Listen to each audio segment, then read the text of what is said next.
श्री काशी विश्वनाथ की जय।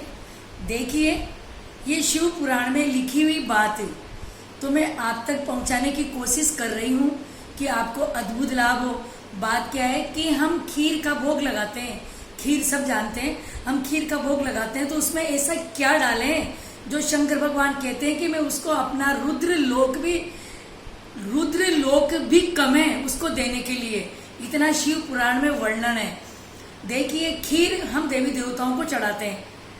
अब हम शंकर भगवान को जो प्रदोष के दिन खीर चढ़ाते हैं शाम को प्रदोष की पूजा में, उससे गरीबी का नाश होता है, यानी कि गरीबी कभी रहती नहीं है घर में। पर उसमें क्या डालें? देखिए, पहले तो मैं आपको लक्ष्मी जी के भोग की बताती हूँ कि जब हम लक्ष्मी जी का भोग बनाते हैं खीर का, हमेशा शुक्रवार को लक्ष्मी जी का भोग लगाना चाहिए। भक्तों, ये बहुत प्यारी बात है क्योंकि ये सब बातें कोई ज्यादातर जो गूढ़ बातें होती है बताने में थोड़ा संदेह होता है। पर शुक्रवार के दिन खीर बनाइए साबुत चावल यानी अक्षत चावल की, टूटे फूटे चावल की नहीं, साबुत चावल की खीर बनाइए। उसमें केसर के 5-7 धागे डालिए, फिर उसमें चीनी की जगह मिश्री डालिए। मिश्री, अगर आप मिश्री कटिंग की लाते हो या दूसरी लेकर आते हो तो मैं आपको पूरा बता रही हूँ, दूसरी लाते हो तो 7 जगह करके उसको अच्छी तरह उसके धागे निकाल के एक डिब्बे में भर दीजिए। लक्ष्मी जी के खीर का भोग लगता है शुक्रवार को। अगर शुक्रवार को कभी एकादशी पड़ जाती है तो आप उस दिन साबूदाने की खीर बना के भोग जरूर लगाइए। अब देखिए, ये तो हो गया लक्ष्मी जी का। अब शंकर भगवान कहते हैं कि अगर मुझे प्रदोष के दिन पूजा करके और मुझे खीर का भोग लगाता है, वही खीर साबुत चावल की यानी कि अक्षत चावल की, उस खीर के अंदर अगर कोई शहद मिलाता है, शहद मिला के मेरा भोग लगाता है तो मैं उसको अपना रुद्र लोक भी दे देता हूं और वो भी मुझे कम लगता है। इतनी बड़ी व्याख्या की है शिव मां पुराण में। तो हमें, और गरीबी का नाश होता है, हमें क्या करना है? अरे, जब शंकर भगवान इतनी बड़ी बात कह रहे हैं तो हमें हमारी गरीबी दूर करने के लिए खीर का भोग जरूर लगाइए। खीर को नहीं ले जा सकते तो नीचे कुछ एक पुड़िया में भभूत बांधकर और अपनी थाली में रख लीजिए, अपने हाथ के नीचे रख लीजिए। घर में नर्मदेश्वर है तो उनको भोग लगा दीजिए। पशुपतिनाथ के व्रत करते हो तो उसमें भी खीर का भोग लगा दीजिए।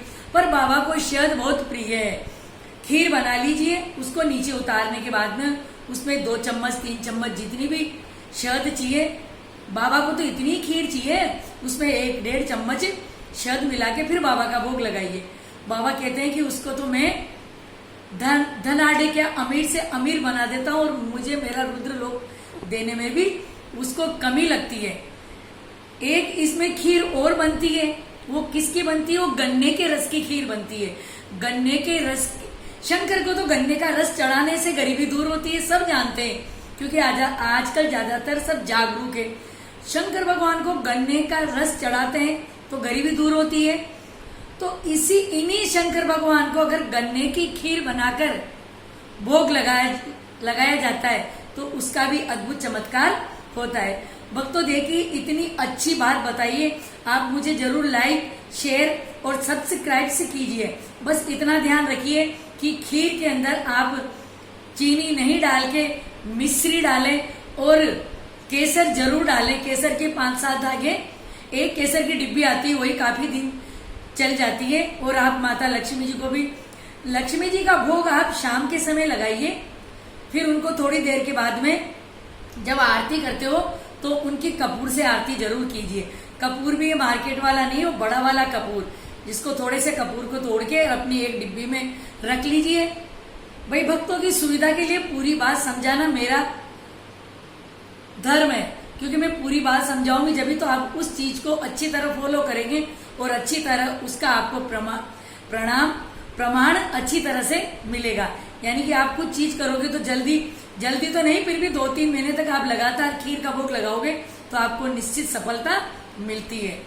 आप बाबा को, भोलेनाथ को और माता लक्ष्मी जी को खीर का भोग लगाना मत छोड़िए। शुक्रवार माता लक्ष्मी को और प्रदोष के दिन बाबा भोलेनाथ को, ये शिव पुराण में वर्णित है। ये आप काम जरूर करिए, आपका गरीबी का नाश हो जाएगा, कभी गरीबी इधर उधर भटकेगी नहीं। श्री काशी विश्वनाथ की जय।